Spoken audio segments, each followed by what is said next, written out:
সরকারের বিরুদ্ধে বিশ্বাসঘাতকতার অভিযোগ এনেছে। এই যে একটা পরিস্থিতি, এই পরিস্থিতিটা কি সেই তত্ত্বাবধায়ক সরকারের যে দাবি সেটিকে আরো জোরালো করে কিনা? আর যদি সেটি করে তাহলে এই সরকারের অধীনে এই সরকারের প্রতি যদি অনাস্থা তৈরি হয়ে যায় সেটার সমাধান আবার কিভাবে পাবো? আমি মনে করি না এই সরকারের প্রতি কোনো অনাস্থা তৈরি হয়েছে। আমি মনে করি না যে এই সরকার যা করছে, যে পথে হাঁটছে এই পথ ভুল পথ। আমি মনে করি সরকার নির্বাচনের দিকে আগাচ্ছেন, আর রাজনৈতিক দলগুলো কি বলবেন সেটা জবাব রাজনৈতিক দলগুলো দেবেন।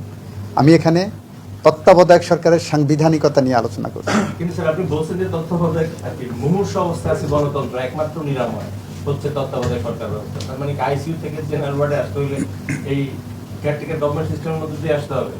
এই যে অন্তর্বর্তী সরকার যেটা করছেন, this is also part of. মোদ্দা কথা, আপনি কোন সিস্টেম সেটা ইম্পর্টেন্ট না, ইম্পর্টেন্ট হলো মানুষের ভোটাধিকার নিশ্চিত করা।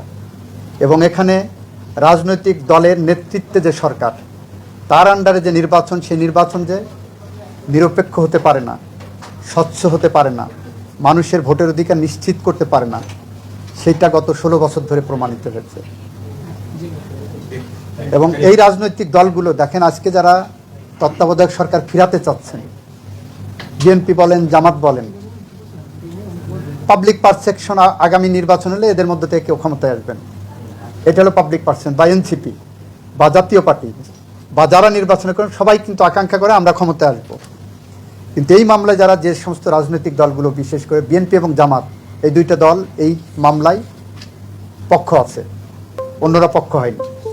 এই দুইটা দল যদি মনে করতেন যে এই মামলাটা আমরা আগামী নির্বাচনের পরে করব, তারা করতে পারতেন। কিন্তু এখানে আমি সাধুবাদ জানাই যে তারা পার্মানেন্টলি মানুষের ভোটের অধিকার নিশ্চিত করার জন্য